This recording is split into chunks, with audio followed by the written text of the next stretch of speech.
देखिए, इस बारे में हमारे प्रदेश अध्यक्ष जी माननीय मदन राठौर जी का बयान आ गया है कि कोई भी ऐसा अलगाववादी अराष्ट्रीय तत्वों के साथ में समझौता नहीं होगा। ये आपके ध्यान में पहले से आ चुका है, इसमें मुझे अलग से कुछ नहीं कहना। भारतीय आदिवासी पार्टी के सांसद राजकुमार रोत और उदयपुर सांसद मन्नालाल रावत के बीच तल्खियां बढ़ती ही जा रही है। एक मोर्चे पर राजकुमार रोत अपनी विचारधारा को डिफेंड कर रहे हैं, तो दूसरी तरफ हर हमले का जवाब उदयपुर से मन्नालाल रावत की ओर से दिया जा रहा है। राजनीति की इस रस्साकशी में आतंकवादी, देशद्रोही, नक्सलवादी जैसे शब्दों की एंट्री पहले ही हो चुकी है। आईजी-डीजी को टेक करके कि आतंकवादी कौन है जो आदिवासियों के घर जलाने की बात कर रहा है। आने वाले समय में ये तल्खियां और मोर्चेबंदियां और भी अधिक बढ़ने वाली है, क्योंकि निकाय चुनाव बस कुछ ही महीनों बाद होने वाले हैं। उसके अलावा सलूम्बर और 84 सीट पर भी विचारधाराओं की जंग अभी लड़ी जानी बाकी है। चुनाव से पहले ही राजनीतिक युद्ध के मैदान सज चुके हैं। राजकुमार रोत एक ऑडियो को मुद्दा बना रहे हैं, जिसमें कहा जा रहा है कि आदिवासियों को लठ मारो तथा उनके घरों में आग लगाओ। उनका कहना है कि इसमें आवाज उदयपुर सांसद मन्नालाल रावत की है।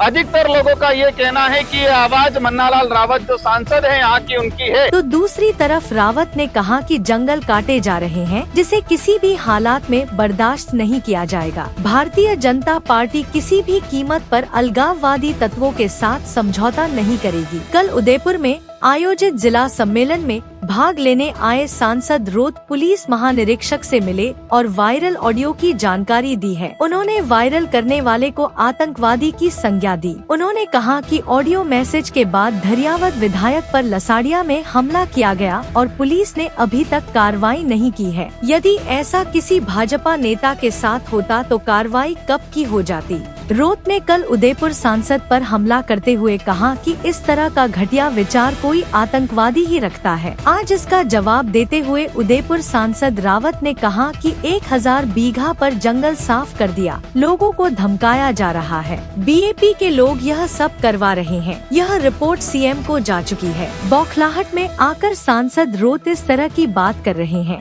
जंगल साफ कर दिया 1000 बीघा पे, कलेक्टर ने छापा मारा पुलिस के साथ, फॉरेस्ट के साथ, और लोकल लोगों को डराया जा रहा है, धमकाया जा रहा है, गोफन लेके भगाया जा रहा है। और जो खूटगढ़ है, मगरी है, बोरकावेला है और चिकलाड़ है, उसकी जमीन पर लगातार लोकल लोगों के साथ में स्ट्रगल कौन करा रहा है?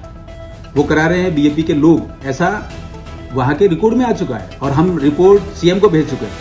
लोग किसी का प्रतिकार करें और वहां पे अवैध रूप से जंगल खत्म कर दें और उसमें झोंपड़े बना ले और लगातार दादागिरी करते रहें, तो लोकल लोग प्रतिकार नहीं करें। जल जंगल जमीन की रक्षा के लिए जनजातियां जानी जाती हैं। ये चरित्र कौन खराब कर रहा है?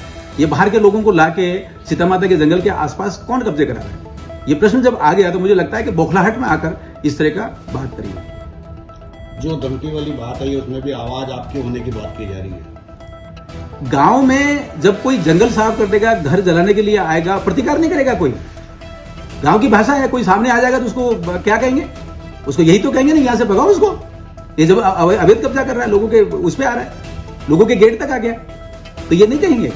तो ये सारी बातें आने के बाद आप ये देखिए, collector Pratapgarh, forest department Pratapgarh और जो रिपोर्टें गई हैं उनकी रिपोर्टों की तलाश कीजिए, उसमें देखेंगे आप।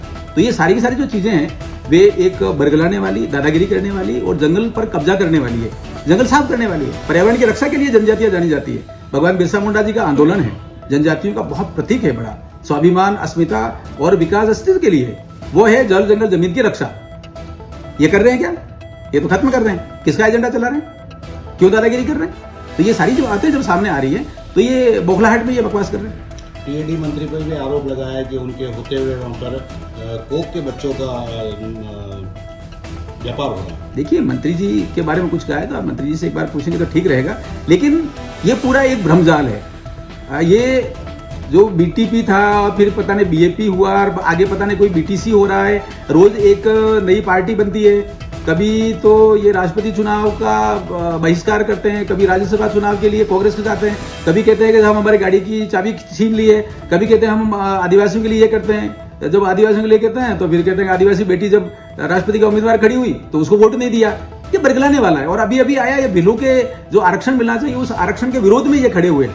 ये तो केवल एक ही बात कर रहे हैं the Catholic church of Ranchi जो कहता है कि आदिवासियों के लिए अलग धर्म कोड चाहिए, तो ये तो चर्च का एजेंडा आगे बढ़ा रहे हैं ऐसा लगता है। 10 दिन का अल्टीमेटम दिया है, अन्यथा वो आके फिर से सड़कों को जाम करेंगे।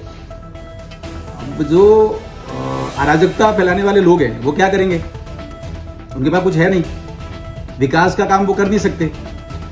अब महत्वपूर्ण बात यह भी है कि डूंगरपुर में जो अराजक तत्व खड़े कर दिए हैं, पत्थरबाज हैं, वो किसके पैदा किए हुए हैं? अर्थुना में उन्होंने मीटिंग की, मीटिंग करने के बाद वहीं से लड़के निकले और सीधे रोड पर आने के बाद लूटपाट शुरू कर दी। और ये कहते थे कि हम 8वीं पास और 5वीं पास लोगों को नौकरी देंगे, तो ये क्या पत्थरबाज कराने की नौकरी दे दी है क्या इन्होंने? ये सारी जो चीजें चल रही हैं, आप समझिए पूरा एक भ्रमजाल है। कभी ये कहते हैं कि आदिवासी के ऊपर आईपीसी लागू नहीं होती और काकरी डुगरी का कांड कर देते हैं, 7,500 युवाओं को फंसा देते हैं। ये सारे का सारा जो नकारात्मक भाव है वो है। एक बड़ी संकेत आ रहा है, आप इस बात को भी समझिए, सबके सामने लाइए। डूंगरपुर में जो वेल्थ क्रिएटर था, वहां इंडस्ट्री चलती थी, छोटा मोटा लोगों को रोजगार देते थे जो उद्योगपति, वे सारे के सारे वहां से पलायन कर गए और लगभग 350 वहां से यूनिट जो है पलायन कर गई। नया कोई आ नहीं रहा है। ये समस्या पैदा कर रहे हैं, ये बेरोजगारी पैदा कर रहे हैं, बेरोजगारी को बढ़ा रहे हैं और केवल अलगाव और चर्च की राजनीति को आगे बढ़ा रहे हैं ऐसा लगता है। उपचुनाव होने वाले